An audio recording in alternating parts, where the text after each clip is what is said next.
우리가 함께 살펴볼 예정인데, 이 시편 4편도 다윗의 시 이렇게 되어 있습니다. 그래서 인도자를 따라서 현악에 맞춘 노래다 이렇게 되어 있는데, 인도자는 이제 찬양 인도자를 의미합니다. 오늘날로 하면 찬양대 지휘자를 얘기할 수 있는데, 지휘자의 이렇게 지휘에 따라서 현악에 맞춰서 이렇게 또 부르는 노래 가사로 이렇게 다윗이 지은 시입니다.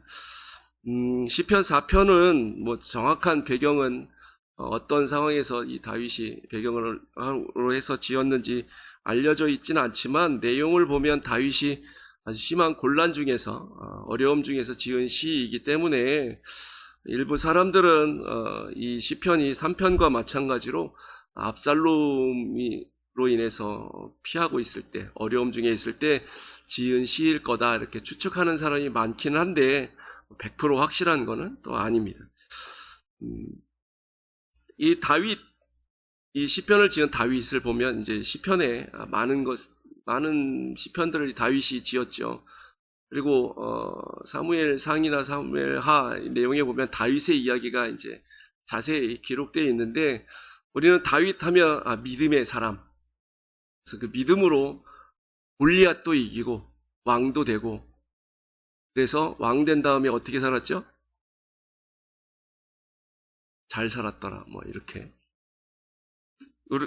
보통 그렇게 생각을 하죠.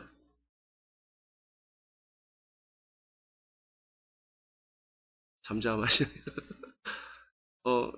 물론 뭐 다르게 생각하시는 분들도 있을 수도 있는데, 우리는 이 다윗 그러면 믿음 좋았고 왕되다가 잘 산 사람, 부귀영화를 누리다가 그렇게 70살에 나이 70에 죽은 사람 이렇게 생각할 수 있습니다. 그런데 우리가 성경을 좀 자세히 읽어보면 다윗의 인생이 그렇게 순탄하기만 하지 않았습니다.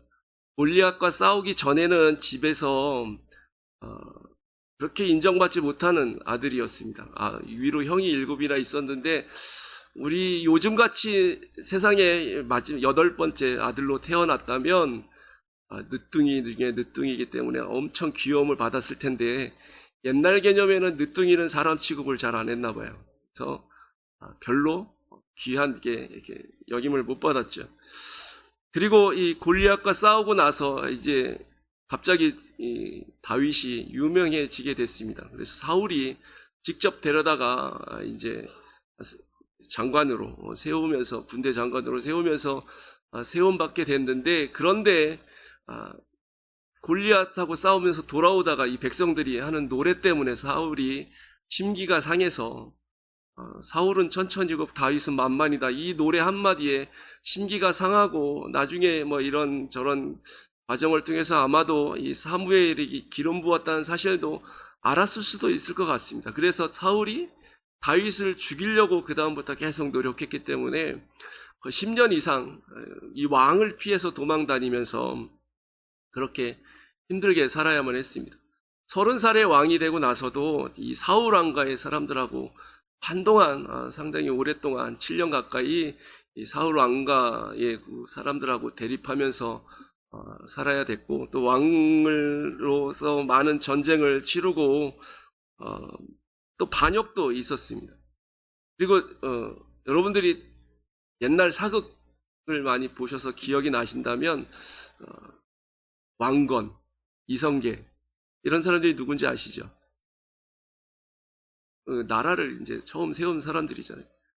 그 다음에 주몽 뭐 이런 사람들, 이런 사극들을 보시면 이 나라를 처음 시작한 사람들은 이 공신들이 많아서 이 사람들의 세력이 만만치 않습니다. 그래서 이 사람들 때문에 이 왕이 처음 나라를 세워도 이 왕권을 강화하고 나라를 제대로 확립하기 위해서는 왕이 몇 명 지나가야지 이제 보통 그렇게 되거든요. 다윗은 어땠을까요? 이제 이스라엘의 2번째 왕이긴 한데, 사울 왕가하고 자기하고 이제 왕 가문이 달라져 버렸기 때문에 다윗도 비슷합니다. 자기가 거의 개국한 그런 왕과 비슷했습니다. 그래서 다윗 밑에 있었던 장군들이 충신들도 많았는데 그만큼 힘센 장군들도 많아서, 대표적으로 요압 같은 사람은 거의 왕한테 막 왕을 막 혼내요. 왕이 그러면 되냐고 그러면서 왕 앞에 가서 막 혼내고, 왕은 이렇게 생각을 하고 있는데 요압 장군은 자기 마음에 안 들면 안 합니다.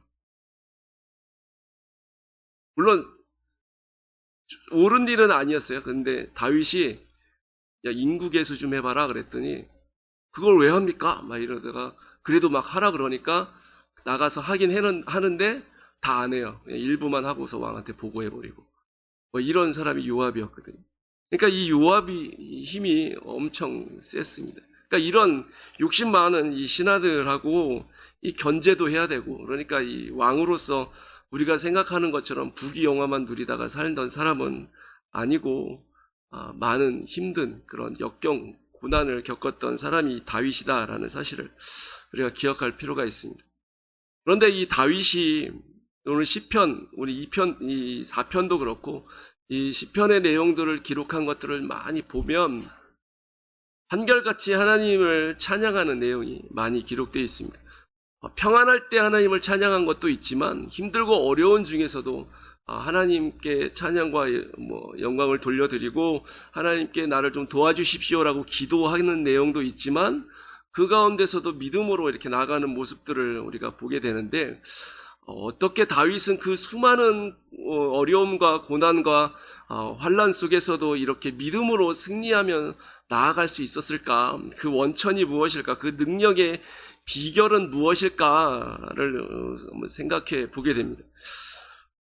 오늘 다 그런 것들을 다 얘기할 수는 없고, 오늘 우리가 함께 읽은 이 4편에 나와 있는 내용을 중심으로 해서 다윗이 어떻게 그런 어려움을 이겨 나갈 수 있었는지 그 신앙의 비결을 우리가 함께 살펴보기를 원합니다. 오늘 4장 1절도 보면 다윗이 이 곤란함 중에서 하나님께 기도하는 내용으로 시작하는 것을 볼 수 있죠. 내 의의 하나님이여 내가 부를 때에 응답하소서라고 얘기하면서 곤란 중에 나를 너그럽게 하셨사오니, 이게 과거형, 한국말로는 어떻게 보면 과거형으로 되어 있는 것 같은데 주석가들은 이거 현재형으로 해석해야 된다 이렇게 보통 얘기를 합니다. 지금 심각한 곤란 중에 있는데 너무나도 하나님을 믿는 믿음이 강하기 때문에 과거형으로 하나님이 나를 도와주실 것을 확실히 믿는다, 이런 의미로 이제 과거형으로 표현했다라고 얘기를 하긴 합니다. 그러니까 이 다윗이 이 곤란 중에서 하나님께 기도하고 있는데, 이 곤란이라는 말을 이 원래 원어로 이렇게 어원을 따라가면 옴짝달싹하지 못하게 있는 상태라는 그 말이 원래는 이 곤란이라는 말의 원래 이제 어원이에요. 그러니까 이 아주 답답하고 어떻게 할 수가 없는 심각한 상황과 핍박 속에, 고통 속에서 있는 상태를 표현할 때 이 곤란이란 말을 사용한다는 것이죠. 그러니까 이 어원대로 이 다윗이, 제가 자꾸 다윗하고 바울하고 헷갈리죠. 금요일마다 이 바울 하다 습관이 남아있어서 그런가 봅니다. 이 다윗이 얼마나 고통 속에 있었는지, 이 완전히 사방이 꼼짝도 못할 정도로 너무나도 답답하고 숨도 제대로 쉬지 못할 만큼 그런 큰 압박과 고통 속에 지금 하나님께 기도하고 있는 것이죠. 이 고통은 하나님께서 주신, 허락하신 것이다라고 얘기할 수 있지만, 내용을, 이 시편 4편의 내용을 보면, 이 대적하는 사람들, 이 다윗을 괴롭게 하는 사람이 있었고, 그 사람 때문에 지금 심한 곤란 중에 있다라는 사실을 알 수 있습니다. 이 대적들이 다윗을 공격하면서 다윗의 영광을 욕되게 했다라고 말씀해 주고 있습니다. 2절 말씀에 보면 인생들, 이 대적들을 얘기합니다. 어느 때까지 나의 영광을 바꾸어서 욕되게 하려느냐라고 이제 그렇게 말하고 있죠. 영광을 욕되게 한다. 이게 자기가 왕인데 왕으로서의 영광 이런 게 있는데 그것을 다 되게 부끄럽고 수치스럽게 만드는 일들을 이 대적들이 하고 있다라는 것이죠. 그것 때문에 이제 압살롬일까? 이런 이제 해석하는 사람들이 많이 있습니다. 이 압살롬, 아버지를 반역한 아들, 이거 자체만으로도 엄청나게 부끄러운 사실이죠. 그리고 이 압살롬이 한 일들을 보면 다윗에게 이 수치된 일들을 많이 좀 했습니다. 이런 상황 가운데서 또 이 거짓을 행한다라고도 얘기하고 있습니다. 다윗을 모함하고 다윗을 깎아내리기 위해서 많은 거짓된 일들을 행하면서 다윗을 공격하고 있다라고 얘기하는 것이죠. 그리고 이 상황이 좋지도 않았습니다. 이 6절 말씀에 보면 여러 사람들이 말을 하는데 이 여러 사람들은 다윗의 대적이 아니라 다윗의 편에 서 있는 사람들입니다. 다윗의 편에 있는 사람들이 하는 말이 뭐냐면 우리에게 선을 보일 자가 누구냐 이렇게 얘기를 하거든요. 우리에게 선을 보일 자가 누구냐라는 얘기는 우리를 구원하고 도와줄 사람이 누가 있겠냐 이렇게 얘기하는 것입니다. 그러니까 다윗의 대적들도 그렇고 다윗 편에서 다윗을 따르는 사람들이 보기에도 상황이 너무 안 좋기 때문에 절망적인 상황이기 때문에 이건 하나님이 우리를 도와주시겠냐? 우리를 도와줄 사람이 누가 있겠냐? 막 이러면서 한탄하고 있는 상황인 것이죠. 이때 이렇게 곤란한 중에 다윗이 하나님을 향해서 내 의의 하나님이여 라고 부르면서 이제 하나님께 나아가고 있는 것을 보게 됩니다. 나의 의로우신 하나님이란 의미인데요. 하나님을 향해서 의로우신 하나님이다 라고 얘기하는 것은 너무나도 당연한데 이 곤란 중에 다윗이 하나님을 향해서 의로운 하나님이다 라고 부르는 이유는 저 의로우신 하나님께서 내가 지금 곤란 중에 있는데 저 대적들이 불의한 사람들이고 불의한 자들이 나를 어렵게 만들고 있는 이 상황 가운데서 하나님께서 의로운 하나님께서 도와주실 일 바란다라는 의미로 하나님을 그렇게 부르고 있는 것이죠. 다윗은 또한 이 곤란 중에서 하나님이 나를 너그럽게 하시길 원합니다라고 기도하고 있습니다. 이 너그럽게 한다라는 얘기는 넓게 한다라는 의미입니다. 조금 전에 말씀드렸듯이 곤란이라는 것이 옴짝달싹하지 못하게 아주 갑갑하고 나를 옥죄는 상황 가운데 있다라고 이제 그런 의미라고 말씀드렸는데 아주 꽉 옥죄고 있으니까 너그럽게 한다는 걸 이걸 풀어주시는 거죠. 숨도 못 쉬게 갑갑하게 이렇게 딱 옥죄였었는데 하나님께서 넓게 하셔서 이걸 풀어주셔서 숨도 쉴 수 있고 좀 마음이 평안도 없고 이렇게 하나님께서 나를 구원해 주실 분이십니다 라고 이제 고백을 하고 있습니다. 그리고 1절 마지막에 하나님은 나에게 은혜를 베풀어 주셔서 내게 기도를 들어주시는 분이십니다 라고 또 고백을 하고 있습니다. 이 다윗은 과거에 이 사울왕 시절에 사울왕을 통해서도 많이 죽을 고비를 넘겼고 어려움을 많이 당했었습니다. 그때 이렇게 막 도망 다니면서 누가 보더라도 사울이 다윗을 죽이는 게 그렇게 어려운 일이 아니었는데 그런데 이 다윗이 살아남았어요. 이 모든 것을 다윗이 생각할 때 이건 하나님의 은혜였다라고 이제 얘기하는 것이죠. 과거에 하나님께서 나를 사울왕의 손에서도 은혜 가운데 나를 살려주셨는데 지금도 이렇게 힘들고 어려운 상황 가운데서도 하나님이 나에게 은혜를 베풀어 주시는 분이실 거야. 난 그것을 믿어. 라고 그 믿음을 가운데서 하나님께 기도하고 있는 것입니다.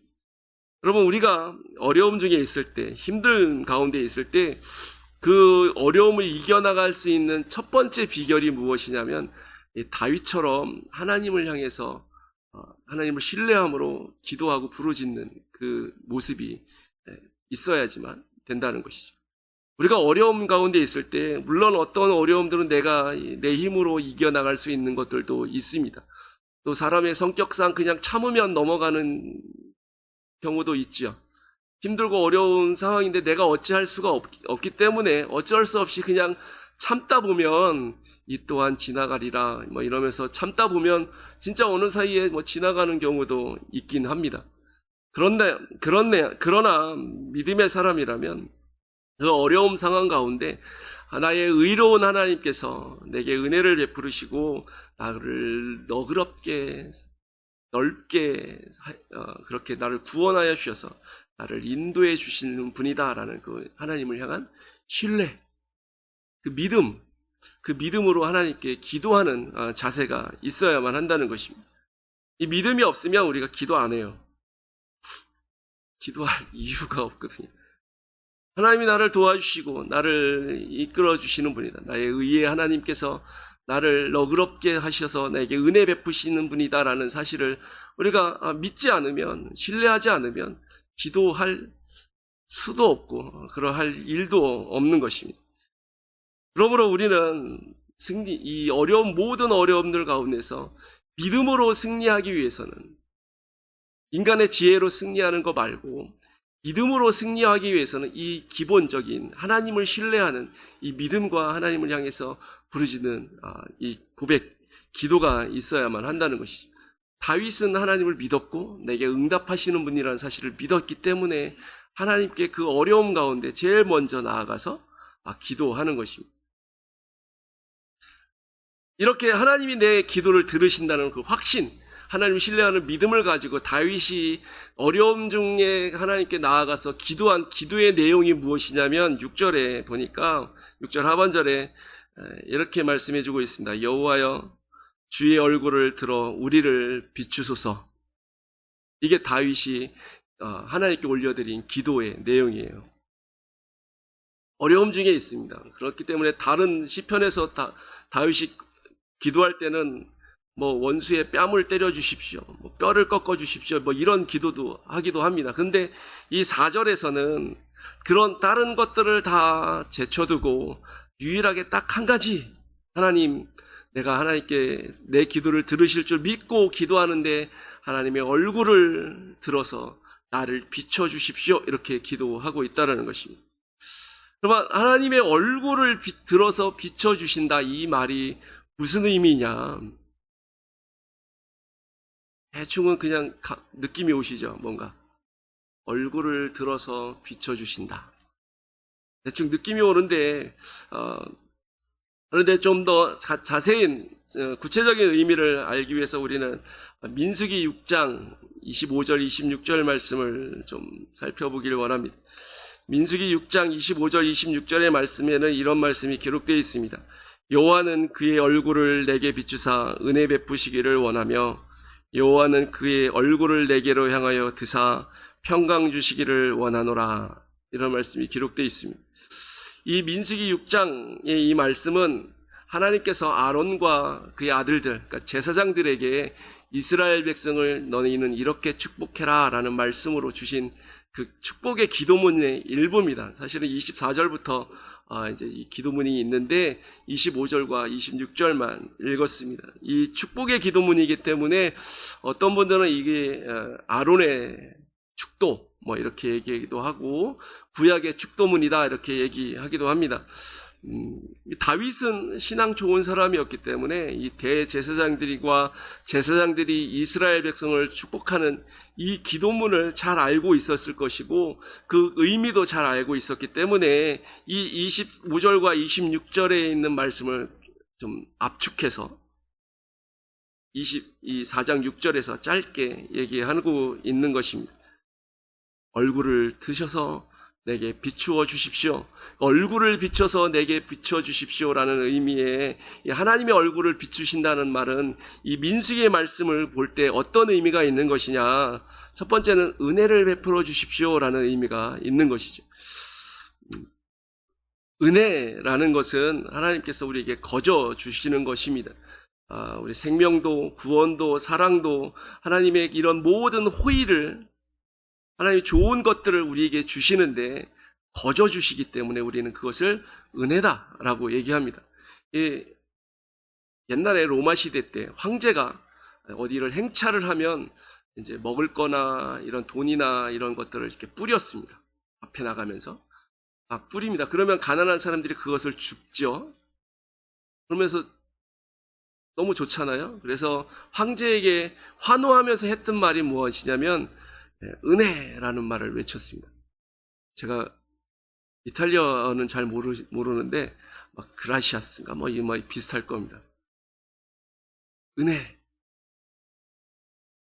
이 백성들이 황제에게 했던 말이 은혜라는 말인데 왜 이렇게 외쳤냐면 우리는 이 돈과 선물을 받을 이유가 없는데 황제가 그냥 나눠줬기 때문에 받을 이유가 없는데 그냥 줬으니까 은혜입니다. 이렇게 외쳤다라는 것이거든요. 마찬가지예요. 우리가 하나님께 받을 자격이 있느냐, 조건이 있느냐, 아무것도 없습니다. 우리는 그냥 죄인이었기 때문에 다 죽어서 멸망받아 마땅한 사람들이었을 뿐이죠.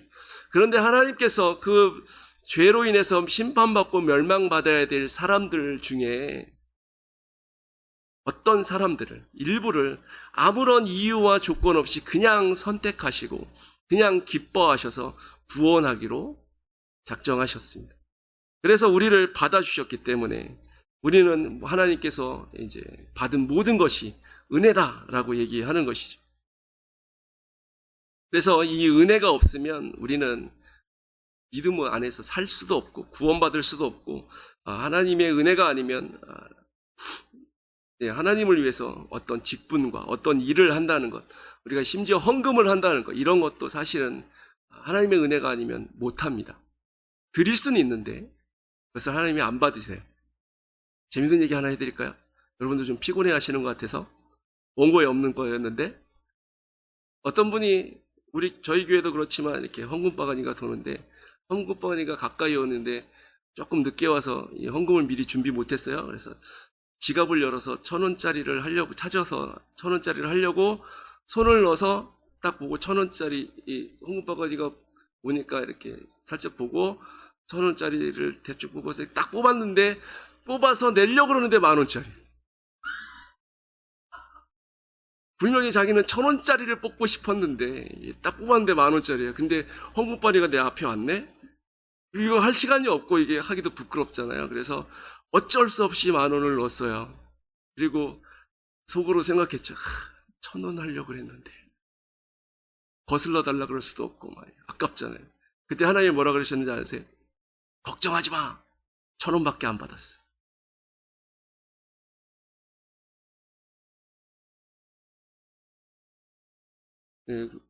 하나님의 은혜가 아니면 우리는 하나님께 드리지도 못합니다.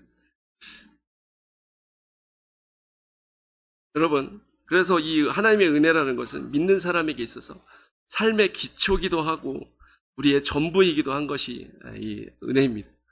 다윗은 그 사실을 알았기 때문에 하나님의 얼굴을 비춰주시사 우리에게, 저에게, 이 어려움 중에 있는 나에게 은혜를 베풀어 주십시오. 그게 내 삶의 전부이기도 하고 기본이기도 합니다. 이게 없으면 나는 아무것도 아닙니다. 내가 왕된 것도 하나님의 은혜고 지금까지 살아왔던 것도 하나님의 은혜인데 앞으로도 하나님의 은혜로 살아가길 원합니다. 이런 의미를 담아서 내 얼굴을 비춰주십시오라고 기도한 것이죠. 또 이 민수기 6장 26절의 말씀에 의한다면 이 얼굴을 비춰주십시오라는 의미는 하나님 내게 평강을 베풀어 주십시오라는 의미가 담겨져 있습니다.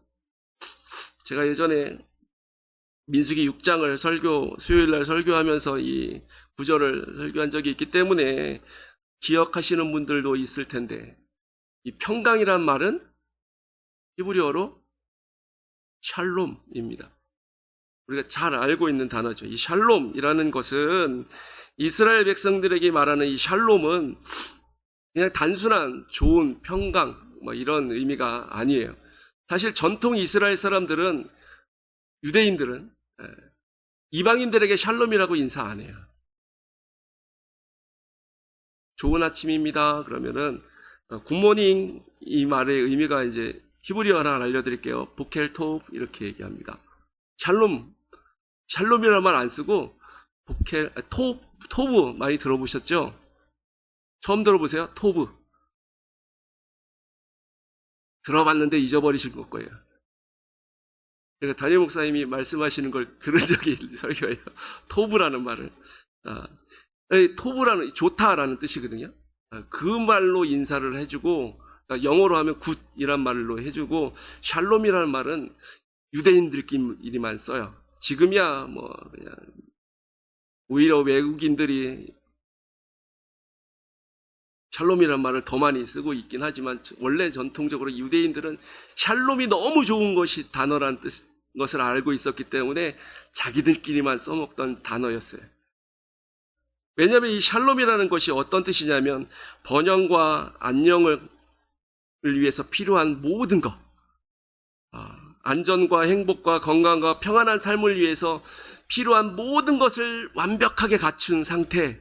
이걸 샬롬이라고 얘기하기 때문에 유대인들이 그 좋은 것을 다른 사람 이방인들에게 너희는 그런 샬롬을 받을 자격도 없고 주기도 싫어. 그래서 너희한테는 그런 걸 인사도 안 할 거야. 이렇게 하던 단어입니다.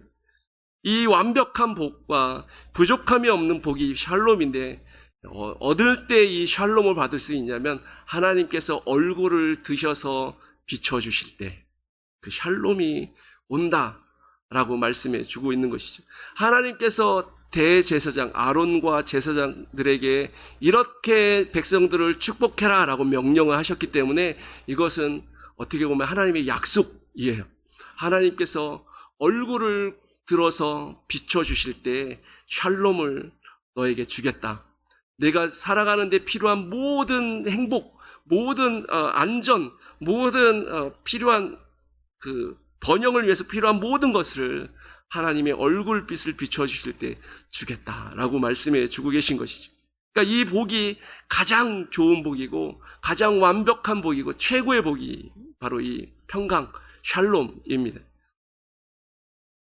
그러므로 다윗이 하나님께 이 어려움 중에서 기도하면서 하나님의 얼굴을 비춰 주십시오. 하나님의 얼굴을 드셔서 내게 비춰 주셔서 은혜와 이 샬롬, 이 평강을 내게 주십시오라고 기도하는 것이죠.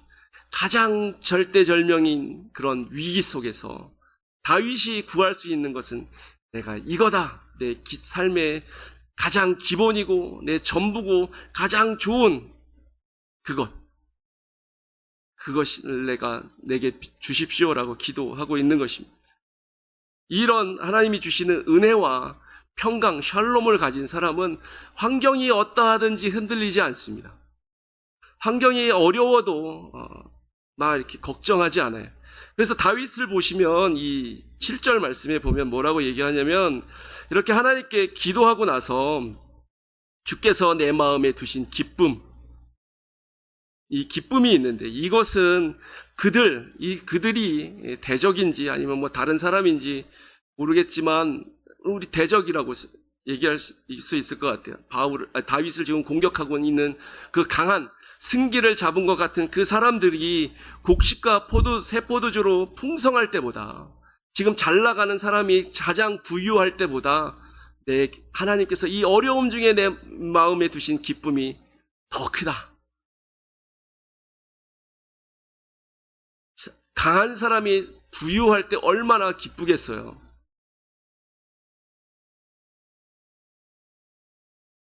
여러분 작년에 뭔가 좀 잘 돼 보신 적 있으신가요? 복권 샀는데 당첨되신 분 11조를 안 해서 이게 고백을 못 하시겠죠.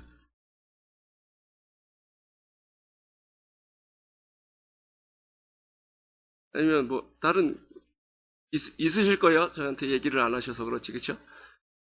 뭔가 잘 됐을 때 얼마나 기뻐요. 근데 다윗은 여전히 지금 대적이 막 공격해와서 사람들이 우리 희망이 없어. 하나님이라도 우리를 도와주시겠어? 막 이렇게 얘기하고 있을 때 그 마음속에 하나님께 기도하고 하나님이 내 기도를 들으셨다라는 확신을 갖고 나니까 이 기쁨이 얼마나 컸는지 내 대적이 지금 승기를 잡고 가장 부유할 때 얻었던 그 기쁨보다 내 기쁨이 더 클 거다. 이렇게 얘기하고 있다는 것이죠. 그러니까 하나님이 주시는 하나님의 얼굴을 비춰주시는 그 기쁨이 얼마나 큰지 이 다윗을 통해서 우리는 알 수 있습니다. 다윗의 고백처럼 하나님의 은혜 안에 있는 사람은 세상에 그 어떤 풍요로움이 주는 그 기쁨보다 더 큰 기쁨을 가지고 살아갈 수 있습니다. 그러니까 환경이 문제가 그다음부터는 안 되는 거지. 어떤 어려움이 있어도 문제가 되지 않습니다. 어떤 어려움이 있어도 믿음으로 이겨나갈 수 있는 것이죠. 특별히 우리는 다 구원을 받은 사람들입니다. 하나님의 은혜 중에 가장 큰 은혜는 구원의 은혜다라고 얘기할 수 있습니다. 베드로전서 1장 8절에서 이 구원의 은혜에 대해서 뭐라고 얘기하냐면 말할 수 없는 영광스러운 즐거움이다. 이렇게 표현하거든요. 그러니까 이 베드로도 이 구원의 기쁨, 예수를 믿고 구원받은 것이 얼마나 영광스러운지 내가 말할 수가 없다. 표현할 수가 없다. 이것이 얼마나 영광스러운지 그 즐거움이 표현할 길이 없다라고 얘기를 하고 있는데 다윗도 그렇고 베드로도 그렇고 우리도 그렇고 구원의 은혜를 받았습니다. 이제 우리는 하나님의 그 은혜로 살아가는 사람들이에요. 그러니까 바라기는 우리 가운데도 이 다윗이 느꼈던 그 하나님이 우리의 마음에 두신 그 기쁨이 넘치는 삶을 살아가길 원합니다. 그리고 또 이 다윗의 고백을 보십시오. 8절 마지막에 내가 평안히 눕고 자기도 하리니 나를 안전하게 살게 하시는 이는 오직 여호와이십니다. 조금 전에 말씀드렸듯이 상황이 되게 안 좋습니다. 아마도 압살롬이 반역을 일으켰을 때인 것 같은데 그 위기 상황 가운데서 지난주도 비슷한 말씀을 드렸죠. 그 상황에서 자고 일어나는 거, 평안히 자고 일어나는 거, 아무 일도 없었던 것처럼 숙면을 취하고 그냥 아침에 일어날 수 있는 이 마음, 이거 사실 불가능합니다. 일반 세상 사람들은 불가능합니다. 내 자식이 나한테 큰 소리 한 번만 쳐도 내가 밤잠을 설치는데 그 아들이 나를 죽이겠다고 반역을 일으켰는데 누가 잘 수가 있겠어요? 그런데 다윗은 그렇게 하고 있다는 것이죠. 하나님이 내게 얼굴을 비춰주십시오라고 기도했을 때 마음에 평강을 주셨기 때문에, 샬롬을 주셨기 때문에 그 샬롬이 이 어려운 상황 가운데서도 아들이 반역을 일으키고 자기의 후처들과 함께 사람들 다 보는 앞에서 동침을 하는 그런 아주 끔찍한 일을 저질렀음에도 불구하고 나는 샬롬이 있다. 그래서 평안히 자고 일어난다. 그리고 내가 이렇게 평안히 자고 일어나는 것은 나를 안전하게 하시는 분은 오직 하나님이기 때문이다 라고 말씀하고 있는 것입니다. 여러분, 하나님을 믿는 사람은 이런 기쁨과 샬롬의 평강이 있는 사람이에요. 이것 때문에 어떤 어려움이 온다고 할지라도 이겨나갈 수 있는 것이죠. 하나님을 의지하는 이 믿음, 하나님을 바라보는 그 믿음, 그래서 하나님, 내가 어떤 상황에 있어도 하나님께서 나를 보호하신다는 그 확신이 있기 때문에 이제는 무엇도 두려워하지 않는 그런 사람이 될 수 있는 것입니다. 그렇기 때문에 이 다윗은 이 사실을 알고 사람들에게, 인생들에게, 나를 대적하는 사람들을 포함한 모든 사람들에게 충고하는데, 그것이 무엇이냐면 2절부터 5절에 써 있는데 간단하게 얘기하면 너희가 언제까지 죄 짓고 살래? 너희 죄 짓고 싶은 그런 마음이 있어도 말하지 말고 그냥 침상에서 삼켜버리고 너는 이제 5절 끝에 의의 제사를 드리고 하나님을 의지해라, 이렇게 권면하고 있습니다. 의의 제사를 드린다는 얘기는 하나님과 화목해라 라는 거예요. 그 죄의 자리를 떠나서 돌이켜서, 회개하고 돌이켜서 하나님을 만나고 하나님께 제사 드리고 하나님께서 주시는 의를 힘입어 살아가는 하나님의 온전한 백성이 되라. 그리고 하나님을 의지해라 라고 말하고 있는 것이죠. 다윗이 하나님을 의지하고 신뢰하고 기도하며 나아갈 때 하나님이 내게 기도를 들으실 거라고 그 믿음을 가졌고, 그리고 그 믿음을 가지고 기도하면서 하나님, 내게 얼굴을 비춰주십시오, 얼굴을 들어서 내게 그 빛을 비춰주십시오 라고 기도하면서 하나님의 은혜와 평강을 구했는데 너희도 그렇게 살아라 라고 얘기하고 있는 것입니다. 바라기는 우리도 다윗처럼 하나님을 의지하는 사람, 하나님께 그래서 기도하는 사람, 그 기도의 응답을 확신하고 하나님께서 주시는 그 은혜와 그 평강으로 살아가는 주의 일꾼들 될 수 있기를 소망합니다. 그래서 어떤 어려움이 온다고 할지라도, 어떤 곤란이 우리에게 찾아온다 할지라도 하나님께서 주신, 우리의 마음에 두신 그 기쁨과 하나님께서 우리에게 주시는 그 평강으로 그 모든 것들을 쉽게 이겨나가는 큰 강과 같은 믿음의 사람들이 될 수 있기를 소망합니다. 함께 기도하겠습니다. 하나님 아버지, 우리 인생길 살아가다 보면 힘든 일도 있고 어려운 상황 가운데 놓일 수도 있는데